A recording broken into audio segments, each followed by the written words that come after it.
Welcome back to your deep dive, The Binge Guide, where we scout out what could just be the next show everyone's talking about. Right.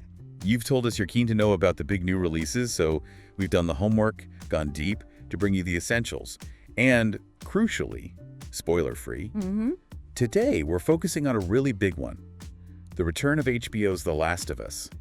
Season 2 lands on April 13th. Yeah, a lot of anticipation for this one. Absolutely. So think of this as your roadmap, helping you figure out if this is where your next binge watch is headed. Exactly. We've pulled together information from, well, everywhere to give you a solid preview. The goal isn't to spoil the journey, but just to give you enough to decide if this next chapter is for you.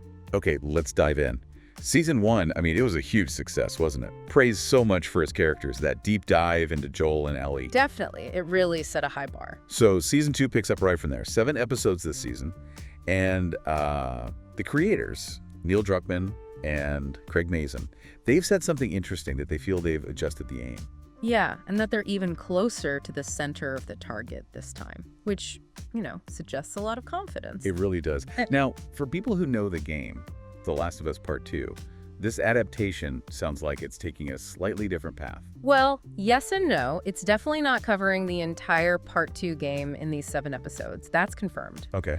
And they're talking about using more poetic licenses, so expect maybe more digressions, exploring things the game might have only hinted at. Right, so maybe digging into side events or character backstories a bit more. Exactly, giving more context or maybe even different perspectives on things players experienced in the game. So familiar, but potentially richer in some ways. That brings up the structure. I remember that Bill and Frank episode in Season 1. It was amazing, but it was a real departure, a standalone story. A fantastic episode, yeah. Are we expecting something like that again? Like a whole episode focused away from the main plot?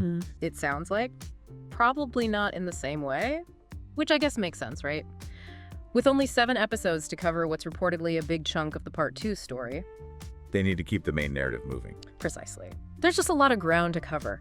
It seems that decision splitting the game over, well, at least 2 seasons, maybe more. Right. It's allowed them to be more expansive within this first batch of episodes for Part 2. They're apparently feeling good about how they've blended the game stuff with new details. Calling it nearly perfect is bold. Yeah, that's setting expectations high. So pacing is always key for binge watching. What's the vibe? Is it going to be relentless action or... They're aiming for balance. That's what the writers have said. Balance between the action, which the game is obviously known for, and quieter moments, more introspection. Okay. They've promised no real dead moments, which sounds good. The rhythm is apparently designed to push the story forward, but also, maybe more importantly, really clarify the relationships. So the character dynamics are still front and center. Seems like it. How those bonds shift, how conflicts develop, that sounds like the real anchor. And the music. Season 1's theme was just iconic, instantly recognizable. Gustavo Santaolalla. Oh, yeah. Unforgettable. What's happening musically in Season 2? Well, this is interesting. Apparently, that main theme, it's going to be less prominent. Really? Huh. Yeah. Instead, they're bringing in other pieces, also very inspired, they say, but designed more to specifically amplify what's happening on screen. So maybe not one big memorable theme, but more varied musical support. That seems to be the idea. Music that ranges from, delicate and emotional to really rhythmic and driving, depending on the scene, supporting the visuals very directly. Okay, so considering all these adjustments to the adaptation approach, the structure, the early buzz, seems incredibly positive, like maybe even better than Season 1. That's definitely the narrative coming out, that it builds on the first season's strength and might even surpass it in, well, almost every aspect, is what some are suggesting. And again, that choice to split the game seems key. It's letting them tell this part of the story more thoroughly within these 7 episodes. That interplay between game scenes and new material seems to be landing really well, based on early reports. And performances. Pedro Pascal, Bella Ramsey. Right. Just phenomenal in Season 1. Absolutely. Set the bar very high. What are we hearing about the acting this time? Expectations are sky high, and it sounds like the cast is delivering. There's already talk, buzz that some performances could be up for awards or recognition. Okay. It suggests really powerful emotional work, especially considering some of the new characters and the journeys they go on. Think about Abby's role, for instance. The descriptions mention intensity, physical transformation. We'll get to her in a moment. What about the look of the show, the direction?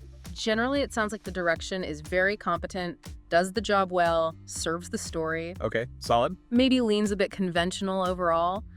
But there are mentions of flashes, moments where more creative choices really stand out in certain sequences. So not necessarily pushing the envelope constantly, but effective. Pretty much. Although there is a little note that maybe 1 or 2 episodes might feel a touch slower in pace. We'll have to see. Always tricky adapting something so beloved, right? Pleasing the hardcore fans while bringing in newcomers. The ultimate tightrope walk. Yeah. How are they approaching that this season? They seem very aware of it. The creators apparently feel they've done a better job this time creating something that works equally well whether you've played the game for hundreds of hours or are coming in totally fresh. Okay, that's good to hear. They felt they only partly managed that last time. That seems to be their own assessment, yeah. So making it accessible and resonant for everyone seems to be a major goal for season 2. All right, let's talk new faces. These are big deals for anyone who knows part 2. Huge, yeah. Let's start with the big one, Abby, played by Caitlin Dever. Okay, Abby. What's the essential info? Often called the most, controversial character in the whole series. She's described as powerful, muscular, very determined, driven by her own strong personal reasons. And Caitlin Dever's performance. Intense, apparently. Yeah. She underwent serious physical training, weightlifting, combat training. Sounds like she really embodied the role physically. Wow, okay. Then there's Dina, played by Isabella Merced, Ellie's love interest. Right. Dina's expected to bring a lot of warmth, some sweetness, maybe humor, but also depth. A counterpoint to Ellie's rage and the darkness around them. A balance. Yeah, and fiercely loyal to Ellie. That relationship is obviously going to be central. And Jesse. Young Mazino is playing him. Jesse. He's described as a really positive, charismatic figure. Seems like he's going to be fundamental to Ellie's story this season, offering support and stability. Okay, so a core trio there with Ellie. Yep. And then we have Isaac, played by the great Jeffrey Wright. Yes, and he's linked to the WLF, the Washington Liberation Front. Other members of that group will appear too. And their role. They add another layer of complexity, another faction with its own goals and morality or lack thereof. It just deepens the shades of gray in this world, you know? Makes the conflicts more complex than just good versus evil. Definitely sounds like it complicates things. Now, visually, Season 1 nailed the post-apocalyptic look. Where did they film Season 2? Mostly up in British Columbia, Vancouver, Nanaimo, areas around there. Using those landscapes. Yeah, lots of snowy environments, forests. Real locations that apparently look very close to the game settings. Should add a lot of authenticity. Sounds good. Any other interesting tidbits from behind the scenes? You mentioned Caitlin Dever's training. A couple of things. Apparently, Bella Ramsey was actually involved in writing some of the emotional scenes between Ellie and Dina. Oh, interesting. Shows her connection to the character. Right, and for the game fans, they've apparently used some iconic lines of dialogue straight from Part 2, verbatim. Ah, Easter eggs for the players. Exactly. And there's already a lot of talk about one specific episode that focuses on Abby's past. Some are calling it a potential highlight, maybe even Emmy-worthy on its own. High praise already. Now, themes.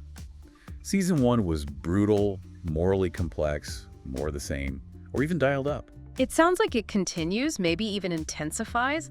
The cycle of violence is reportedly a huge part of the impact. Yeah, the game is famous for that. And they're focusing on Ellie's fear, what she and Dina stand to lose. That emotional core is still there amidst the brutality. So digging into the characters' choices. Deeply, exploring the best and worst in them. Where do you draw the line in a world like this? Can there be redemption? What would you do for love? All those big, heavy questions. Sounds intense. Okay, so mostly positive buzz. But are there any potential criticisms or concerns floating around? Well, reflecting back on Season 1, some felt it occasionally maybe chewed everything up for the viewer. Didn't leave as much room for interpretation. The show versus tell issue. Kind of. And there's the perennial challenge of translating game moments. Things that hit hard when you're playing might feel different when you're passively watching. Less visceral, maybe? Because you don't have the controller in your hand. Exactly. Some critics felt Season 1 was sometimes afraid of silence, over-explaining things.